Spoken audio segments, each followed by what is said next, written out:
So welcome to all the participants of the French course of the Virtual School on Internet Governance.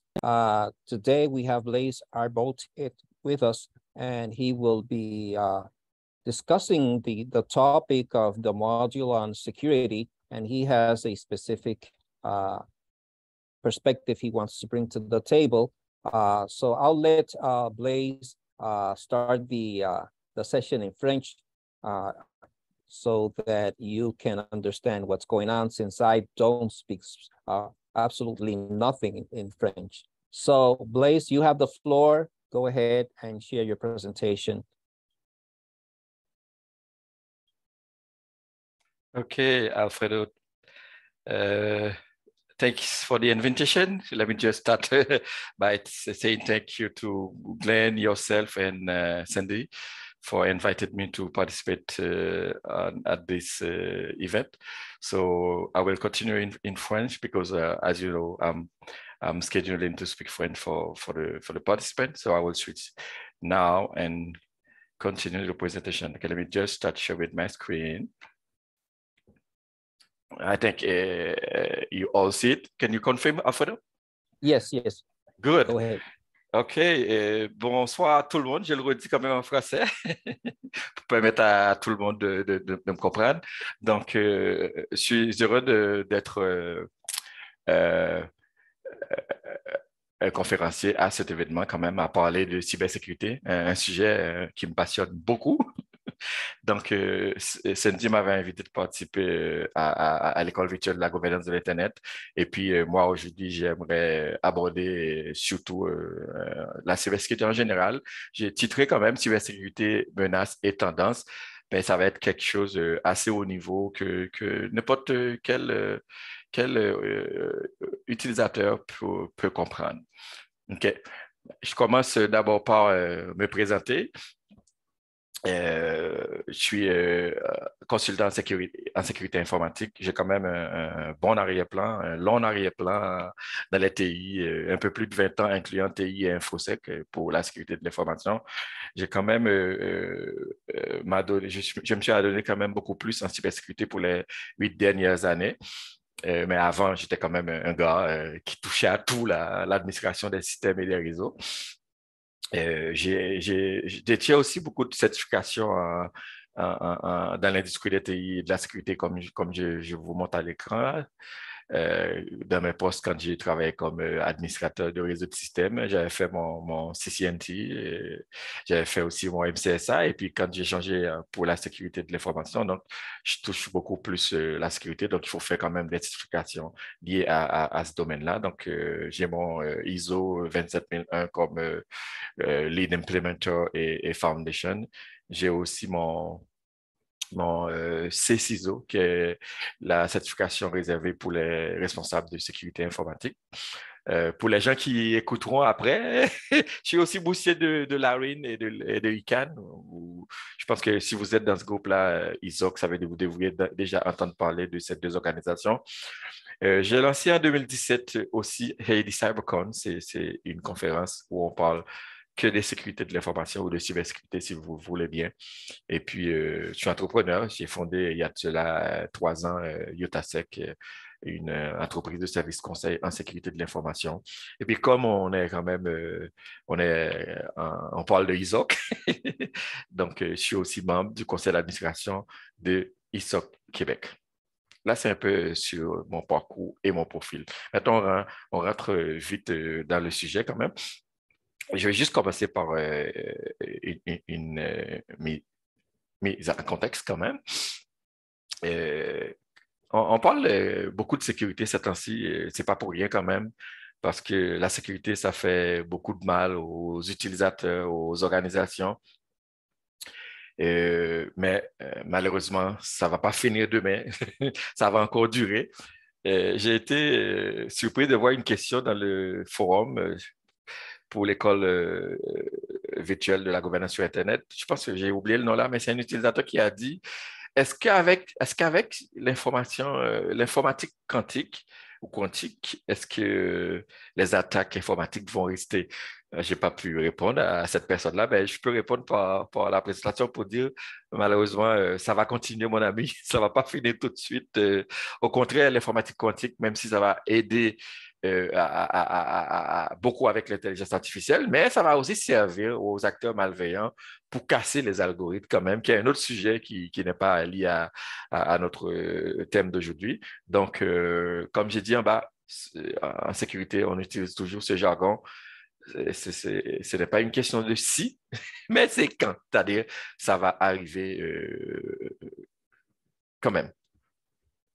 Maintenant, on parle de cybersécurité aujourd'hui, mais il faut aussi comprendre que ça, on en parle beaucoup, surtout beaucoup, parce que tout simplement, il y a beaucoup de réalités que les organisations ou que les utilisateurs vivent aussi.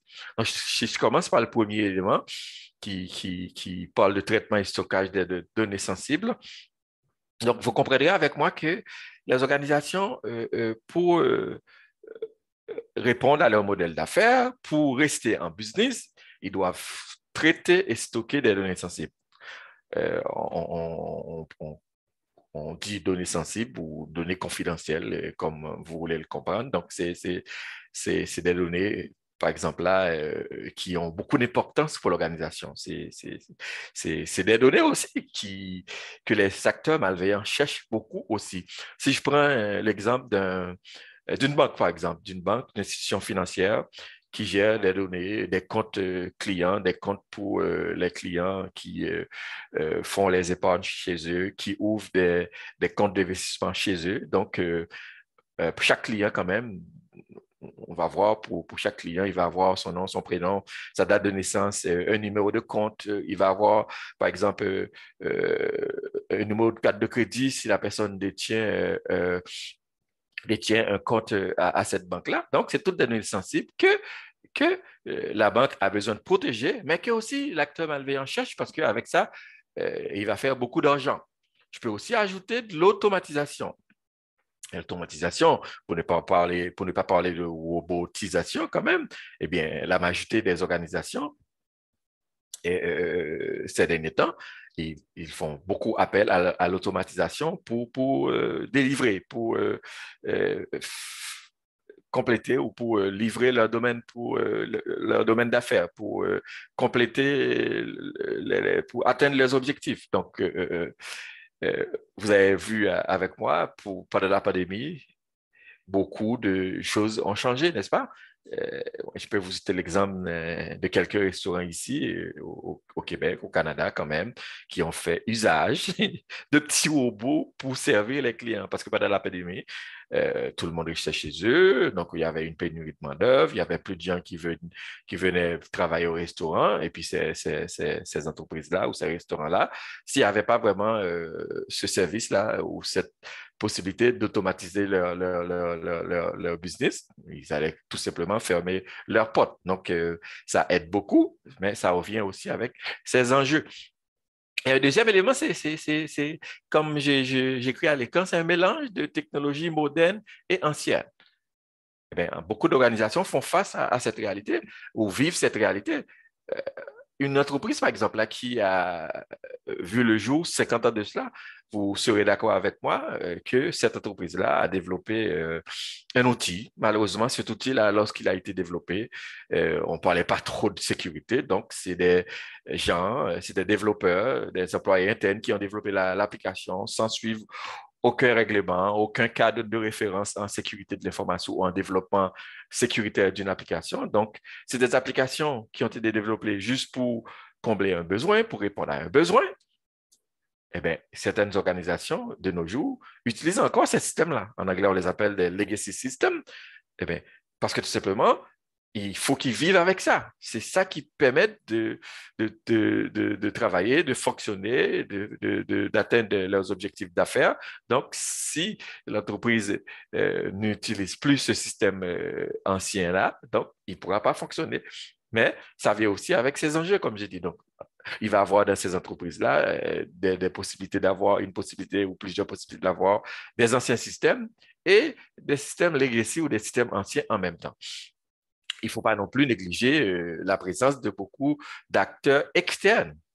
Quand je parle d'acteur externe là, ce n'est pas obligé d'être un acteur externe malveillant.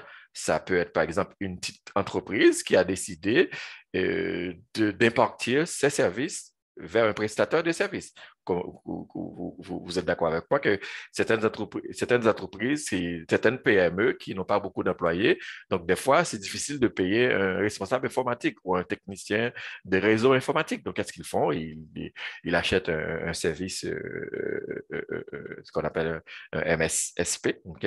C'est-à-dire ils sous-traitent le service à un acteur externe, mais cet acteur externe-là aussi qui gère le réseau de ce PME-là. Si son réseau tombe en panne, donc le réseau aussi de ce PME va aussi tomber en panne. Donc, il ne pourra plus desservir. Et puis, les acteurs malveillants, en général, qu'est-ce qu'ils font là? Ils passent d'abord par l'impartiteur, c'est-à-dire par casser le réseau de l'impartiteur pour voir exactement l'ensemble des organisations qu'ils gèrent. Donc, c'est aussi un contexte dans les organisations. Bon, je termine avec ces trois-là assez rapidement pour dire qu'il y a vraiment une grande utilisation d'Internet. Aucune entreprise de nos jours ne peut fonctionner sans utiliser l'Internet. C'est l'Internet qui aide l'entreprise à connecter, à permettre d'interconnecter ses succursales ou ses sites satellites. C'est l'entreprise aussi, c'est l'Internet qui permet aussi, pendant la pandémie, n'est-ce pas, hein, de permettre aux employés de travailler à distance. Donc, c'est inévitable. Et puis, j'ai parlé tantôt d'impartiteur, mais aussi, il y a aussi l'infoniagique, c'est-à-dire le cloud computing qu'on appelle en anglais. Donc, beaucoup d'entreprises maintenant font appel au cloud computing, font appel à l'infoniagique pour impartir ces services parce que ça coûte moins cher, mais ça vient aussi avec les risques, comme j'ai dit tantôt. Et puis après, on finit avec les acteurs malveillants internes. Et je termine avec cela pour le dire. Malheureusement, il a fallu attendre ce qui est arrivé à une banque canadienne du nom de Desjardins, pour voir ce qu'un acteur malveillant ou un employé interne pouvait faire. C'est-à-dire, vous regardez la presse, là, vous allez trouver, là, c'est un acteur, c'est un employé qui a récupéré les données sensibles internes et puis les a vendues à un compétiteur. Donc, l'entreprise a été quand même victime d'une fuite de données, mais cette fuite-là a été réalisée, malheureusement, elle a été causée par un employé interne. Je pense que je devrais déjà commencer avec la slide à l'écart pour vous mettre un peu plus d'éléments de base, mais je le fais maintenant quand même. Tout ce que je viens d'expliquer dans le contexte tantôt là, c'est lié à ce que j'ai à l'écart. C'est-à-dire que quand on parle de sécurité de l'information, il ne faut pas négliger la triade CID ou CIA en anglais, CIA, pour confidentialité, intégrité et disponibilité. Donc, ces trois piliers-là, ou ces trois objectifs de la sécurité de l'information, eh bien, quand on dit qu'on va faire de la sécurité, il faut les prendre en compte. C'est la même chose aussi. Donc, la majorité des enjeux, la majorité des attaques, la majorité de tous les problèmes qu'on va rencontrer en sécurité de l'information, ça va tourner aussi autour de ces trois piliers-là. Donc, je ne vous apprends pas que la confidentialité veut dire que est-ce que la personne qui va accéder à l'information est autorisée, c'est-à-dire il y a vraiment le besoin de savoir, ce n'est pas n'importe qui l'a. On dit que l'intégrité va faire allusion à l'information qui n'a jamais été altérée. Est-ce que cette information n'est pas altérée, c'est-à-dire que l'information se trouve au repos ou en transit? Est-ce que l'information n'est pas modifiée? Est-ce que l'information reste intègre, inchangée? Et puis la disponibilité, qui est le troisième pilier, qui dit, est-ce que le site web de la compagnie, est-ce que les données sont accessibles par les clients qui en ont besoin? Vous comprenez avec moi que j'ai parlé tantôt de la banque. Eh bien, si la banque que j'ai parlé tantôt n'a pas un site web, comment les clients peuvent faire de la banque en ligne? Et vous êtes d'accord aussi que si ce site web-là tombe en panne, eh bien, les clients pourront vraiment pas faire de transaction. Donc, c'est quand même un élément important dans le triangle CID. Vous allez lire dans la documentation en ligne quand même qu'on parle aussi de traçabilité. C'est quelque chose qui s'ajoute là. Je ne peux pas dire que ce n'est pas officiel, mais vous allez voir quand même ça de plus en plus, parce que tout simplement, on ne peut pas faire de confidentialité, d'intégrité, de disponibilité sans avoir la traçabilité. La traçabilité, ça fait quand même référence à est-ce qu'on est capable d'identifier les utilisateurs? Est-ce qu'il y a des journaux qui nous permettent de savoir quand telle personne a accédé à tel système? mais aussi un élément important qui est la non-répudiation, c'est-à-dire est-ce que la personne qui est derrière l'écran, qui a fait telle chose sur le système informatique, est-ce que cette personne-là ne peut pas nier que ce n'est pas lui qui l'a fait? Donc, c'est ça le concept de non-répudiation. Donc, je pense que je suis clair pour le triangle CID. C'est très important en sécurité parce que ça constitue les 3 piliers pour parler de sécurité de l'information.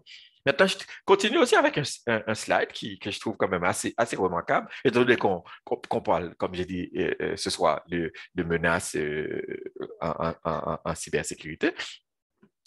J'aime bien le slide parce que tout simplement, ça donne un portrait. J'ai pris une goutte d'eau, désolé. Ça donne un portrait de ce qui s'en vient, de ce qui nous attend et de la réalité actuelle aussi. Par exemple, je ne vais pas tout passer en revue là, mais vous voyez, on dit que les attaques par rançongiciel ou les dommages pour les rançongiciels, c'est-à-dire le ransomware, ça va coûter 265 billions en 2031. C'est pas rien, hein?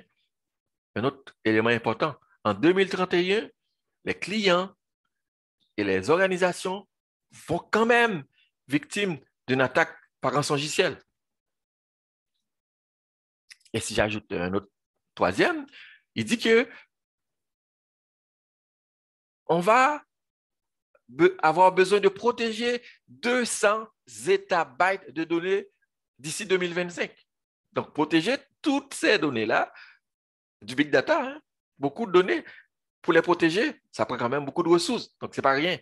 Et puis, c'est 200 zettabytes de données, on dit qu'il va y avoir quand même 50% qui vont juste se trouver dans l'info nuagique. Et puis, peut-être que je peux terminer avec le dernier en haut à gauche qui dit, eh bien,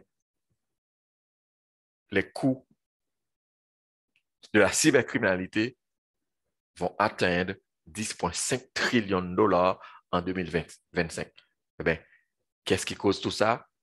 Ce n'est pas si simple que l'on le pense. Donc, il y a beaucoup de responsabilités, ça va être lié à la mobilité, à l'info nuagique, à l'Internet des objets, à l'informatisation des tâches manuelles, aux robots et les réseaux aussi qui deviennent de plus en plus complexes, sans négliger que aussi il y a des vieilles technologies, comme j'ai parlé tantôt, qu'il faut encore prendre compte au niveau de la cybersécurité. J'ajoute encore un autre élément dans le portrait, c'est les acteurs de cybermenaces. Vous savez, une cybermenace ou une menace, en général en sécurité, on dit que c'est quelque chose qu'on doit craindre. Eh bien, il y a un acteur derrière ça aussi. Et ces acteurs, alors, il n'y a pas un acteur, il y a des acteurs derrière les cybermenaces. Et à l'écran, vous avez quand même quelques exemples là. Écoute, est-ce qu'on ne doit pas craindre les magiciels ou les logiciels malveillants, les virus, les botnets, c'est-à-dire les réseaux de verre, c'est-à-dire qui infectent plusieurs ordinateurs en même temps? Est-ce qu'on ne doit pas craindre le crime organisé? Vous savez que il y a beaucoup de choses qui se passent quand même dans le dark web pour faire de la fraude. On doit craindre cela aussi. On ne peut pas négliger non plus les militants, les activistes pour leur cause. Ils veulent aussi attaquer des réseaux. Je pense que le slide prochain va parler un peu plus de ça. Il y a les États qui rentrent en compétition, hein? Je ne veux pas citer de nom là, mais quand ils regardent la compétition quand même, qu'est-ce qu'ils font? Ils piratent les réseaux du pays compétiteur et puis, ou bien ils volent des renseignements stratégiques pour savoir exactement comment on doit l'attaquer, c'est quoi les systèmes sensibles. Donc, c'est des acteurs de cybermenace. Et, bon, cyberterroriste, c'est un autre volet aussi là-dedans.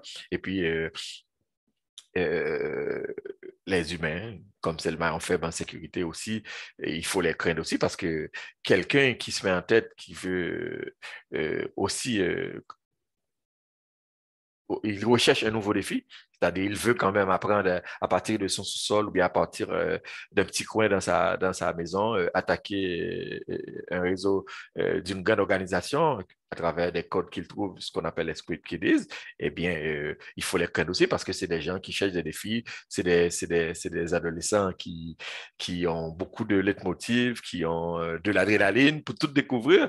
On doit aussi avoir peur. Et puis, les menaces, ça évolue rapidement avant même qu'on pense à les corriger, avant même qu'on pense à les traiter, eh bien, ils changent déjà de forme là. Donc, c'est-à-dire, ça devient de plus en plus. Et puis, quand je parle d'évolution de cybermenace et de leur motif aussi, il ne faut pas non plus négligent une forme d'attaque qu'on appelle les DI, les zero day en anglais ou les jours zéro en français, c'est-à-dire, c'est une faille.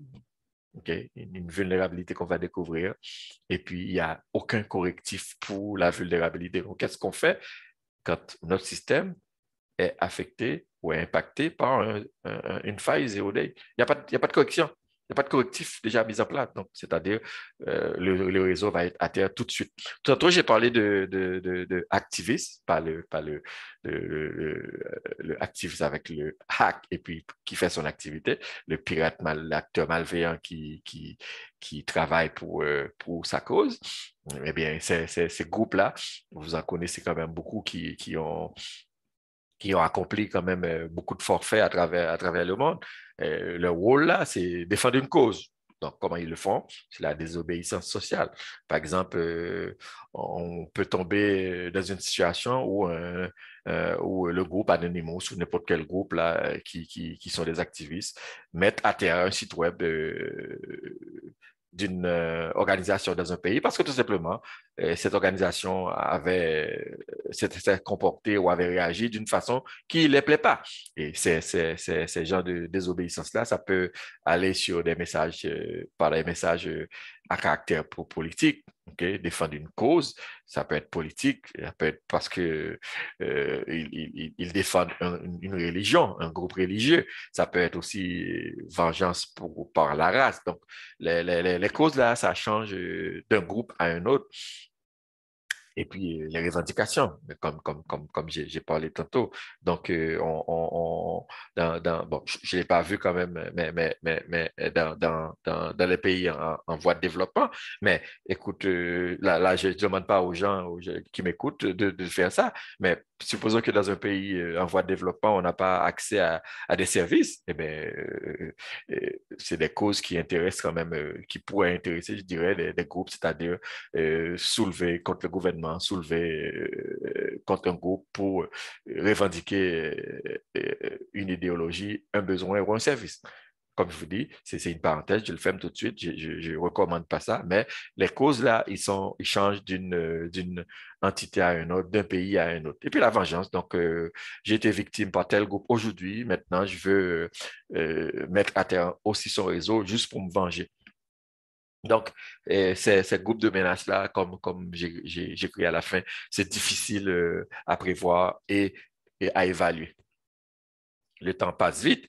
Quand on parle aussi de cybercriminalité ou de cybersécurité, il ne faut pas non plus négliger le volet de cybercriminalité.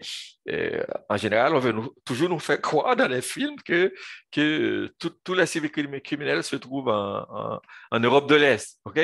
Oui, ça arrive. En général, dès qu'on parle de cybercrime ou de cybercriminalité, on pense à la Chine, on pense à la Russie, on pense à l'Ukraine.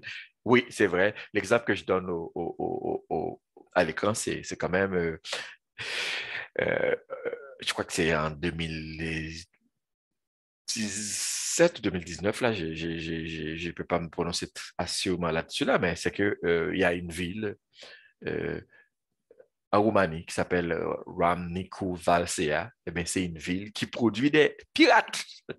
On ne peut pas le négliger quand même. C'est peut-être à cause de ça que les gens parlent beaucoup de pirates qui viennent de l'Europe de l'Est. Eh bien, c'est des jeunes éduqués qui sont sans emploi, mais qui ont accès à Internet, qui ont accès à tout aussi quand ils ont accès à Internet. C'est-à-dire qu'ils ont accès au code, ils les développent, ils les améliorent, et puis après, ces gens-là, ils cherchent des défis, comme j'ai dit tantôt, donc ils essaient de hacker tous les systèmes à travers le monde. Donc, c'est un cas comme ça se passe en Europe de l'Est. Mais le slide suivant, pour vous dire qu'il ne faut pas rester seulement en Europe, le cas que j'ai à l'école, c'est arrivé quand même l'année passée. Cette année, en mai 2022, l'Organisation internationale de police, Interpol, a arrêté, je ne vais pas dire le nom du pays là, un gars, c'est quelqu'un qui vient du continent africain quand même, et cette personne-là était responsable d'un groupe cybercriminel transnational qu'on appelle Silver Terrier. Et c'est ce groupe-là, après les résultats de l'enquête, ils ont découvert qu'ils ont compromis 500 000 entreprises dans plus de 150 pays. Donc, c'est pas rien. Ça se passe pas seulement en Europe de l'Est, ça se passe en Afrique. Ça se passe aussi dans les petits pays. Je ne vous cache pas, parce que tout simplement, ça intéresse tous les acteurs malveillants. Et une fois, sur n'importe quel territoire qui se trouve, ils trouveront quand même l'occasion de profiter. Donc, je pense que le slide suivant donne ça clair. Par exemple, la compagnie Surfshark a produit ce slide-là, ce sondage-là, ce rapport-là, ce tableau-là qui nous montre exactement que ça se passe pas seulement en Europe ou sur le continent africain. Regardez, dans notre coin, qu'est-ce qu'il y a là? Et si on parle pour la région Amérique latine et Caraïbes, j'ai pas de pays. On va avoir une autre tête tantôt là-dedans, là, mais si je prends par exemple en Amérique latine, étant donné que le Mexique quand même fait partie de l'Amérique du Nord, mais des fois, on l'implique beaucoup pour la région latine. Donc, vous voyez que quand même, pour là-dedans, là, les 10 pays où la cybercriminalité prennent beaucoup de place là. Ça, on ne le voit pas dans les films, ça. Regarde, si je prends le premier qui est le Royaume-Uni, pour 4 783 personnes qui ont un accès à Internet, c'est-à-dire qui utilisent Internet, 40% là-dedans, là, c'est des victimes de la cybercriminalité. Donc, je descends par les autres pays, vous allez comprendre que ce n'est pas une mince affaire et ça passe partout. Le slide suivant parle aussi beaucoup de fuite de données. Vous savez, j'ai parlé tantôt du cas de Desjardins qui a été victime d'une fuite de données, mais dont le responsable, c'était un employé interne, donc un employé malveillant, on l'appelle comme ça, mais aussi les acteurs externes aussi utilisent beaucoup le marché noir ou le dark web pour faire leur beurre. Il y a aussi un sondage que j'ai découvert ce matin avant de faire la présentation, c'est de l'entité Privacy Affairs qui a présenté un rapport pour vous dire exactement sur le marché noir combien ça vous coûte des pièces importantes. Donc, quand vous vous faites voler vos données, quand vous êtes victime d'un vol d'identité, on vole vos informations personnelles, regarde qu'est-ce qu'on peut produire avec là. Une carte, un permis de conduire américain sur le dark web, ça coûte 70 $ quand c'est la qualité moyenne. Et quand c'est de haute qualité, ça coûte 550. Donc, un acteur malveillant qui veut accomplir un forfait là, donc il sait où il faut aller pour acheter sa pièce d'identité. Vous voyez? Il y a là-dedans, là, des relevés bancaires. Donc, ils vendent de tout, là. Ils vendent de tout. Vous avez besoin de passeport canadien, américain. Eh bien, ça vous coûte 1 500 $. Une carte d'identité européenne, ça vous coûte 550 $. Ça veut dire que pour aboutir pour arriver à ces fins-là, ces acteurs malveillants-là, eh bien, c'est le vol d'identité. C'est la fuite des données que les compagnies sont victimes, qu'ils utilisent pour avoir ces informations-là. Donc, c'est juste pour vous dire que vos informations personnelles, quand vous ne les protégez pas, donc ils sont vendus, les gens, les gars, les acteurs malveillants font beaucoup d'argent avec. Donc, c'est ça. Et à côté, vous voyez, c'est utilisé par les acteurs malveillants et c'est acheté des fois pour commettre par des groupes de crimes organisés. Ça peut être local ou international. Les États achètent aussi l'information sur le dark web parce qu'ils en ont besoin quand même pour accomplir leur forfait. Quand j'ai parlé tantôt de vengeance, mais les compétiteurs, ils en ont besoin. Les compagnies privées aussi, ils peuvent aller chercher et voir sur le dark web qu'est-ce qu'il y a comme fuite de données pour savoir sur telle compagnie, pour savoir maintenant comment je vais développer par rapport à ça aussi. Les individus comme monsieur et madame tout le monde, ils vont aussi sur le dark web pour acheter de l'information parce que simplement, ils en ont besoin pour accomplir leur méfait. Donc, si vous ne les protégez pas, c'est le gagne-pain pour beaucoup d'autres entités. Donc, c'était juste un slide pour la fuite de données pour vous donner quand même un contexte que ce n'est pas rien. On parle aussi beaucoup ces temps-ci de rançongiciel ou de ransomware en anglais. C'est en hausse complètement. Regardez comment ça a atteint l'année passée, c'est-à-dire les dommages liés aux victimes de rançongiciel. Là. En 2021, l'année passée, c'est 20 billions de dollars. Hein. Et ces attaques-là, comment ils ont réussi? C'est des attaques pour la chaîne de logistique, ce qu'on appelle le supply chain attack. C'est de l'extorsion. Ransomware as a service, là, vous comprenez, c'est un site web ou un service qui est vendu sur Internet juste pour attaquer des réseaux d'organisations et pour les rendre victimes de rançongiciel. Donc, c'est un service là. C'est-à-dire, au lieu d'aller acheter ou au lieu de mettre en place un système pour attaquer les réseaux des compagnies, donc le ransomware as a service, c'est un service qui est fourni par des entités, des fois qui ne se cachent même pas là, juste pour mettre les réseaux à terre. Les systèmes qui ne sont pas patchés, qui ne sont pas mis à jour, c'est aussi des cas qui ont permis que les attaques en logiciel, ça fasse plus vite. Et puis, on ne va pas oublier quand même notre dernier humain notre dernier sur la liste qui est le facteur humain. C'est-à-dire que tout va passer par ce maillon faible-là à travers des attaques à l'hameçonnage, ce qu'on appelle en anglais du phishing. Donc, vous allez recevoir votre courriel qui vous dit qu'il faut réagir tout de suite. Vous avez là-dedans une pièce jointe, un lien malveillant. Vous cliquez et puis bingo, c'est déjà fini. L'acteur malveillant, il y a ce qu'il y a à faire. C'est tellement important ces temps-ci qu'on parle de comment on va réduire ça. J'ai dit tantôt que ça va continuer, mais les organisations doivent savoir comment ils vont travailler pour cette réduction-là. J'ai le Ticotic, qui est aussi une organisation cybersécurité, qui a sorti un rapport qui dit, eh bien, c'est un peu ce que j'ai montré tantôt concernant les statistiques-là. 83% des compagnies qui ont eu ou qui ont été victimes par une attaque par rançongiciel, ils ont payé la rançon. C'est de l'argent gagné là, pour les acteurs malveillants. 42% ont perdu des clients à cause d'une attaque par rançongiciel. Vous comprenez, quand je suis une banque, je ne peux plus servir mes clients, c'est la banque A. Mon site de banque en ligne est à terre depuis 15-22 jours. Et puis, mon compétiteur, qu'est-ce qu'il fait, lui? Il va offrir des services à mes clients là, qui attendent, qui ne peuvent plus rester. Ça continue. Hein? 64% des organisations qui sont victimes, ils l'ont été au cours des 12 derniers mois. Donc, les stats parlent par elles-mêmes, là. Vous comprenez exactement que c'est pas rien, c'est pas une mince affaire. Et puis, vous allez me dire que ça ne concerne pas notre région, ça ne concerne pas les pays de l'Amérique latine et Caraïbes, mais j'ai mis cette diapo juste pour vous, si vous y croyez pas. Regarde le Brésil, hein, les attaques par rançongiciel que Mandiant a découvert récemment.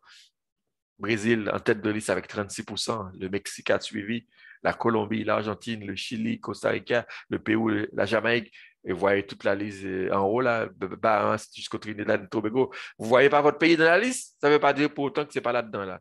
Moi, j'en ai vu quand même, je ne vais pas te donner de nom là, mais des cas de rançongiciel dans des petits pays comme Haïti ou ailleurs là, qui ne croyaient même pas qu'ils pourraient être victimes. Mais ils sont quand même victimes parce que l'attaque par rançongiciel, comment ça arrive, vous savez déjà, c'est l'acteur malveillant, il trouve une porte d'entrée par un utilisateur qui n'est pas bien sensibilisé ou c'est par un site web qui n'est pas patché. Mais dès que vous laissez cette porte d'entrée là pour l'acteur malveillant, il rentre, et bien, il va accomplir son objectif. OK, je termine avec quand même quelques autres faits révélateurs. J'ai déjà dit, mais je répète, les attaques sont faciles à réaliser. Et puis, ces attaques-là, ces brèches-là, ils ont été réalisées avec des techniques de base. Les outils pour réaliser ces attaques, ils sont disponibles sur Internet. Et puis, malheureusement, beaucoup d'organisations, malgré qu'il y a encore ces attaques-là, malgré qu'ils ont vu ce qui se passe avec les autres compétiteurs, eh bien, ils pensent pas que ça va arriver à eux, là. Ils font pas leur due care ou leur due diligence.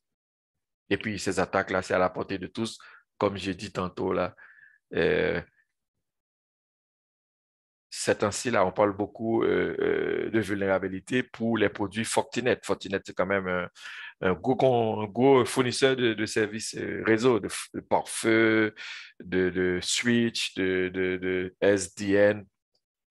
Eh ben, cette entité-là, il y a cette semaine-là une faille qui a été découverte. Et puis, pour cette faille-là, malheureusement, il existe un exploit.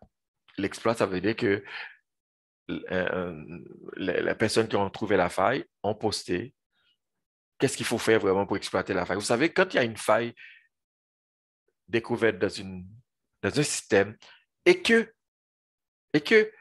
il y a un exploit, c'est-à-dire que cette faille-là peut être exploitée. Donc, si l'entreprise ne fait pas son travail d'installer le patch ou d'installer le correctif pour corriger le problème tout de suite, donc, il peut facilement être victime. Là. Son réseau peut être compromis facilement. Maintenant, je vous ai beaucoup parlé de tous ces problèmes. Ça veut dire qu'il faut aussi faire notre travail. Il faut se sentir aussi responsable. Là, je termine quand même. Je suis déjà à 35 minutes de la présentation. Donc, c'est des trucs de base, là, vous allez voir, ça va être répétitif, mais si vous ne les faites pas, si vous ne suivez pas ces bonnes pratiques, eh bien, vous allez constituer, comme on le dit toujours, le maillon faible dans l'organisation, puisque vous êtes humain et puis vous ne respectez pas. Donc, je commence par dire que vous allez recevoir tout le temps des courriels, donc il faut faire attention quand vous les recevez, les pièces jointes qui sont là-dedans, il faut s'assurer que vous attendez ce courrier-là, ce message-là d'une source fiable. Écoute, oubliez que vous allez recevoir un courriel qui vous dit que vous avez gagné à la loterie. Oubliez que vous allez recevoir un courriel et qui vous disent qu'il vous offre un billet d'avion gratis. Ça ne marche pas. Comme on dit en français, tout ce qui brille n'est pas or. Faites pas confiance. Prenez le temps de regarder. Prenez le temps de vérifier le contenu du courriel. Prenez le temps d'analyser, d'être vigilant avant même de cliquer. Donc, le deuxième point, là, il faut dire qu'il faut être très prudent. Je termine bientôt, Ali. J'ai encore 2 slides là, quand vous aurez la partie pour poser la question. Donc, je vais vous donner la chance tantôt de parler. Donc, il faut être très prudent quand vous recevez un courriel et qu'il y a un lien web là-dedans. On recommande toujours, avant même de cliquer, de passer la souris sur le lien. Parce que des fois, vous pouvez douter du message et le lien qui est dans le message, il est plus suspect.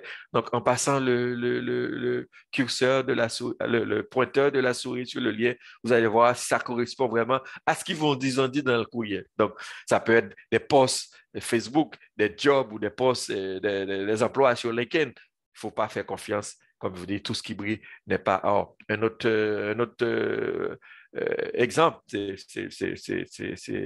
aussi notre responsabilité de s'assurer qu'on n'accepte pas toutes les demandes qui arrivent des médias sociaux. Oui, je vais augmenter ma liste d'amis, je vais augmenter ma liste de fans sur les réseaux sociaux. Eh bien, les demandes qui arrivent de gens que vous n'y attendez pas, aussi, ça peut être quand même un acteur malveillant qui essaie de faire de l'intelligence sur vous pour savoir exactement qu'est-ce que vous faites, c'est qui dans la liste de vos amis. Donc, prenez le temps de réagir, de bien identifier ces demandes-là avant de les accepter.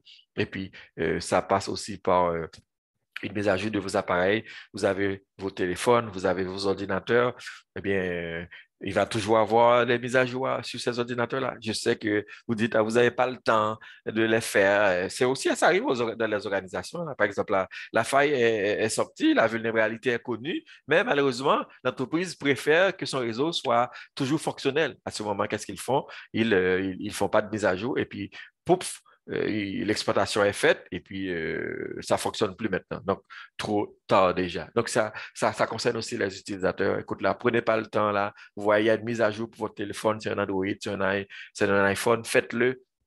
Vous allez passer moins de temps à installer cette mise à jour que de perdre votre temps à faire réparer votre téléphone ou à aller chercher les données que vous avez perdues sur votre téléphone. On a aussi d'autres responsabilités. Je me dit, écoute, moi je me rappelle que dans les années 90, 2000, peut-être que ça se fait encore là en Haïti, que les gens ils installent n'importe quoi.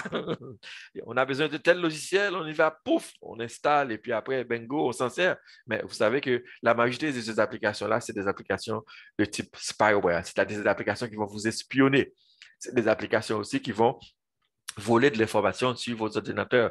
C'est des applications qui ont un objectif particulier. Et ceci, c'est pas seulement sur les systèmes, systèmes d'opération comme du Windows, là. Ça arrive aussi sur les cellulaires. Moi, j'ai vu quand même autant d'applications que les gens prennent pas le temps de vérifier et installent sur leur cellulaire. Et puis après, c'est des applications qui volent des données sur le téléphone. C'est des applications qui volent tout le réseau de contacts sur le téléphone. Donc, on n'installe pas n'importe quoi. On prend le temps de vérifier, on prend le temps de savoir est-ce que, par exemple, une application, en général, chaque application que vous allez installer, il va toujours avoir un petit review sur l'application, une liste qui dit ce que l'application va faire. Est-ce que l'application va voler, est-ce que aussi l'application respecte ma vie privée? Donc, prenez votre temps de vérifier. J'aime le deuxième point qui dit, rappelez-vous qu'il n'y a rien de gratuit. Donc, si vous pensez que vous allez toujours utiliser un logiciel et vous ne payez pas, mais c'est vous le client qui va devenir quand même le client. Alors, c'est vous l'utilisateur qui va devenir le client. C'est-à-dire que ce n'est pas vous qu'on va passer pour faire le reste, là. C'est-à-dire pour trouver l'argent, faire ou commettre le forfait. Donc, c'est vous qui allez payer les conséquences. Tu vois, c'est des trucs de base, là, hein, des mots de passe différents pour vos comptes personnels à faire. Vous ne pouvez pas avoir le même mot de passe partout. C'est-à-dire, vous travaillez pour une entité, le mot de passe, c'est bonjour 1, 2, 3. À la maison, c'est bonjour 1, 2, 3. Sur Facebook, c'est bonjour 1, 2, 3. Prenez votre temps de faire des mots de passe forts. Si vous n'êtes pas capable de vous en souvenir, utilisez un logiciel, un gestionnaire de mots de passe. Là, c'est un logiciel qui va vous permettre de sauvegarder les mots de passe tout en ayant un mot de passe maître qui va protéger ces mots de passe-là. N'oubliez pas non plus que les mots de passe, ça ne suffit pas, même s'ils sont forts. Si vous n'activez pas l'authentification multifacteur, ça veut dire que vous êtes encore à risque. Ça ne règle pas tout, mais ça aide beaucoup là. Et pour votre information, quand on parle d'authentification à multifacteur, c'est quelque chose que, comme on dit en français, c'est quelque chose que vous connaissez, quelque chose que vous êtes. Ces trois éléments-là, je ne peux pas me rappeler des termes en français là. Donc, vos empreintes, c'est de l'authentification multifacteur. Un PIN que vous recevez sur votre téléphone, c'est une authentification, c'est un autre facteur. Un appel que vous recevez pour confirmer que c'est vrai que vous avez rentré vos mots de passe, c'est un deuxième facteur. Et puis, rappelez-vous que les antivirus, ils interceptent seulement 20% des programmes malveillants et que 3% des attaques, elles sont ciblées ou semi-ciblées. C'est-à-dire, vous voyez, vous avez un 80% qui ne vont pas être détectés par votre antivirus. Donc, si vous ne faites pas votre travail, ça va passer facilement. Et puis, plus vous donnez de l'information sur vous-même, plus vous ne faites pas votre travail, eh bien, on va toujours vous utiliser comme cobaye pour accomplir le forfait. Et puis, peut-être l'avant-dernière slide qui dit, eh bien, vous êtes le maillon faible, comme je vous dis, en sécurité. Donc, ne vous laissez pas avoir, faites votre travail. Donc, les utilisateurs ils sont un aspect très important dans la détection d'activités suspectes et malicieuses parce qu'en général, ça va passer par vous. Si vous travaillez aussi dans une organisation, vous avez vous êtes au courant qu'il y a quelque chose d'anormal, qu'il y a un comportement suspect dans le réseau, il ne faut pas le garder pour vous-même, il faut le rapporter à l'équipe de TI ou l'équipe de sécurité. Parce que ça peut commencer par vous-même et puis après, ça compromet les autres postes, les autres serveurs de l'organisation. Donc, rapporter afin de prendre les mesures qu'il faut, c'est-à-dire de répondre à cet incident. Et puis, en dernier point, il faut éviter la négligence. Donc, ce qu'on dit toujours, il faut rester cyber-vigilant. Cyber-vigilant veut dire qu'on fait notre travail, on reste sensibilisé, on ne croit pas à tout. Donc, on reste cyber-vigilant. Je pense que j'en ai trop parlé là. J'ai déjà atteint 44 minutes. Donc, je sais qu'il n'y en a pas trop de monde dans le chat. Donc, si vous avez des questions, c'est peut-être le moment de les poser. Et est-ce que Cindy a rejoint Ali et Alfredo? Yes, Harley, go ahead. You can unmute yourself and you can ask your question.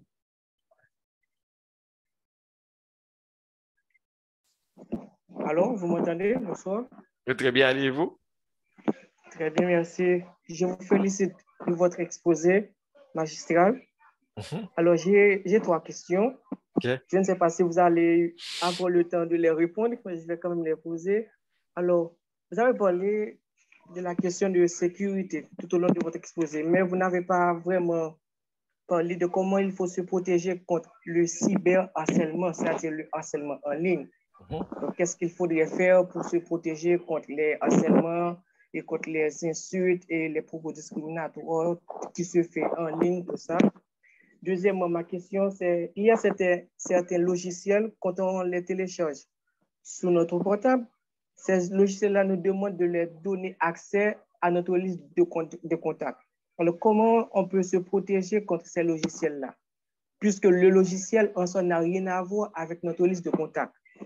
Et ma dernière question, c'est comment se protéger et comment protéger les enfants contre des sites X, c'est-à-dire des sites avec des caractères de nudité, tout ça.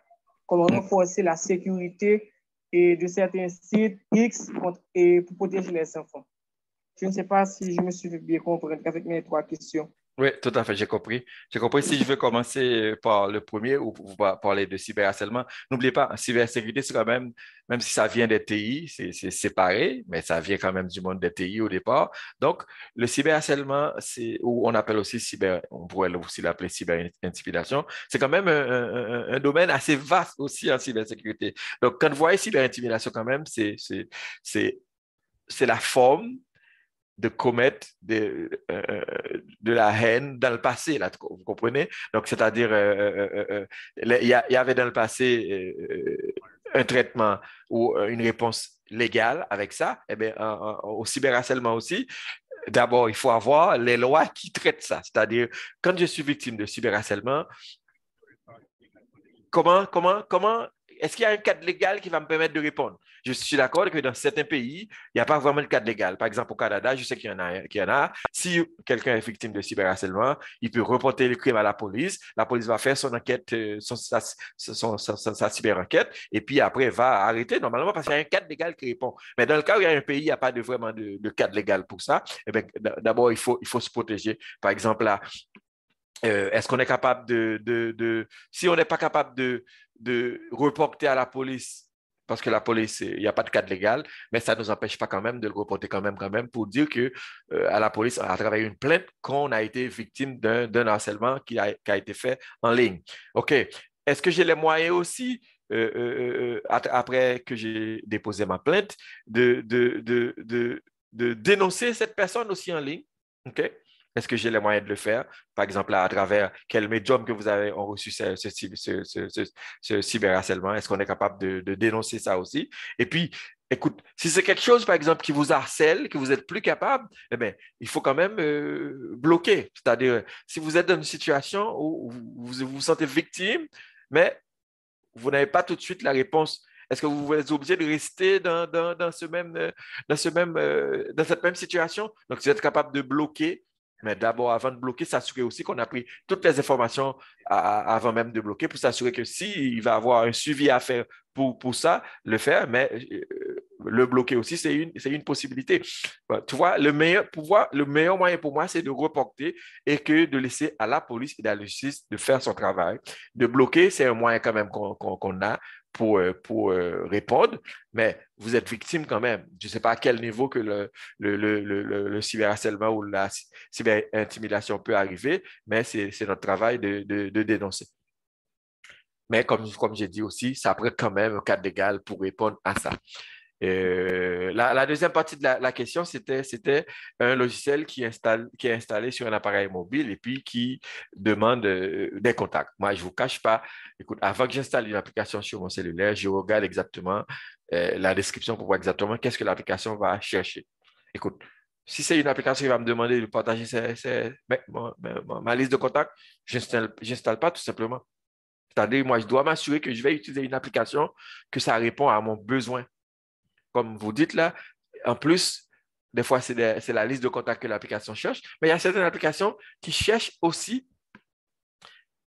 à vous proposer des services, à vous mettre sur une liste pour savoir quels produits que vous avez consommés dans le passé et quelle offre de nouveaux produits vous proposez. Donc, moi, si je vois une application, alors, il y a certaines applications là qui, maintenant, par exemple, je prends le cas de Apple, je pense que c'est le cas aussi pour Google Store.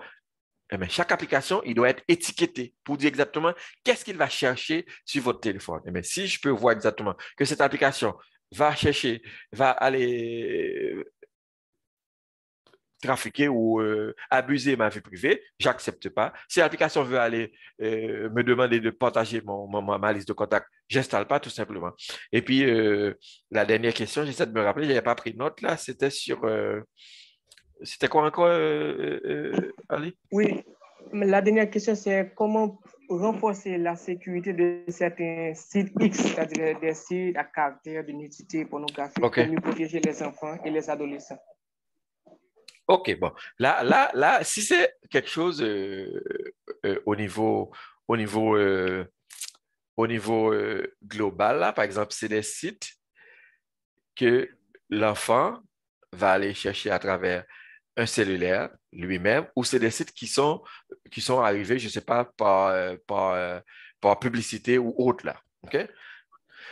Si c'est le premier cas ou c'est le deuxième cas, dans le cas où c'est des sites qui arrivent par publicité, eh bien, pour les enfants, on recommande que l'appareil qu'il va utiliser, qu'il doit avoir un parent ou quelqu'un qui doit surveiller ce que fait l'enfant. Par exemple, là, il y a certaines applications qui peuvent monitorer ce que l'enfant fait sur Internet, ce que l'enfant installe comme application. Donc, c'est-à-dire, dans la catégorie pour de nudité, c'est aussi une catégorie qui peut être bannie par les applications de cyber, des applications qui protègent quand même l'enfant parce qu'il y a quand même un adolescent. Donc, pour moi, ce n'est pas le rôle de l'enfant d'aller chercher les applications qu'il en a besoin. Donc, c'est le rôle du parent de s'assurer comment, avant qu'il donne un appareil à un enfant, de s'assurer aussi que l'enfant est capable de l'utiliser à bon escient, qu'il y a aussi les applications qui protègent l'enfant contre, comme vous avez dit tantôt, pour la nudité. Mais il n'y a pas que ça, là. Il y a quand même les jeux qui empêchent, qui développent des trucs négatifs au niveau du développement de l'enfant. Ça peut le rendre violent. Donc, c'est le parent quand même de faire ce travail-là. Et comme je te dis, c'est rarement qu'on trouve les applications gratuites qui font ça, mais vous allez voir qu'il y a certaines applications qui vont limiter tout simplement au téléphone ou à l'appareil qu'utilise l'enfant d'aller vers n'importe quel site ou d'aller installer telle application. Donc, c'est le travail du parent pour moi qui doit être fait en amont. Très bien, merci beaucoup. Merci de vos réponses. C'est correct. C'est correct. Merci de votre exposé également. C'est bien, c'est bien. D'accord. So, Alfredo, I'm done. I see that Cindy didn't get the chance to come, but anyway, I did my job. So I think also the slide or the presentation is recorded, so it will be available for other participants in the future. So if you have something else to add, Alfredo, you can add it now. So if not, I would like to say thank you to Ali for participating in the question, and also for yourself, Alfredo, for inviting me to present today. So thank you, Blaise. Thank you, Harley, for your participation and your excellent questions. We appreciate the time you've taken, Blaise, to share with us this information, and it has been well received by V6 staff and hopefully by all the other students participating in the course. So having said that, good evening to everybody, and this session is adjourned. Thank you. Thank you. Bye-bye. Thank you. Bye-bye. Merci beaucoup. Bye-bye.